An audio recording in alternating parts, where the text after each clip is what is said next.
mukuyenda pansi ndipo mwakumana ndi mkulu uyuyu muli ndi matsoka anu omwe ali pafupi kuchitika. Mkuluyu ndiye kuti akufotokozerani zonse.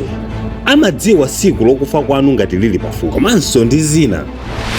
Lakini mwambie huyu mzee atakuja kufa kifo kibaya, na kifo kibaya kilimkuta tu. Kodi mkulu ameneyo ndi ndani? Nzotheka munthu nzako kudziwa za tsiku lofera wina? Ndili pano kukufotokozerani zonsezi. Zinayamba ngati masanje, amalosera nkhondo, ndipo imachitikadi. Amalosera kuti kukhala njala, anthu ndikumaseka, koma nthawi ikafika zimachitikadi. Chilala kapena chilichonse chomwe mkati mwake muli chiwonongeko cha anthu, zonsezi zimachitikadi. Uyu ndi Ali wa ku Tanzania. Anabadwa chaka cha 1962, anali ndi banja komanso ana, koma pano amakhala ekha kamba kama complications amenewa.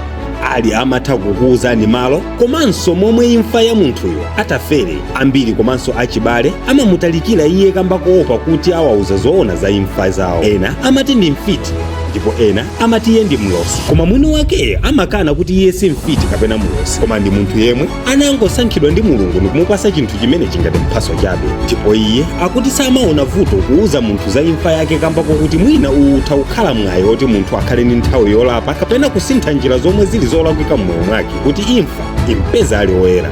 Ali amatha kungodziwa choyipa chomwe chitachitike, koma alibe njira yoti angaziletse kapena kumuuza munthuyo njira zopewera kuti choyipacho chisamugwere.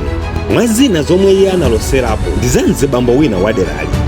Ali anauza anthu kuti mzibamboyo amwalira tsiku lomwe likubwera, ndipo idzakhala nthawi araundi yakuti, ndipo anafadi mu nthawi yomweyo Ali analoserani. Panalinso imfa ina ya munthu wina otchedwa Chande, ndipo zinakhaladi momwemo mmene iye analoserera. Phatikizapo analoserapo imfa ya mfumu wa mmuzi kuti ikhala tsiku lakuti, ndipo imfa yake idzakhala yokhuza zakuti, ndipo zinachitikadi.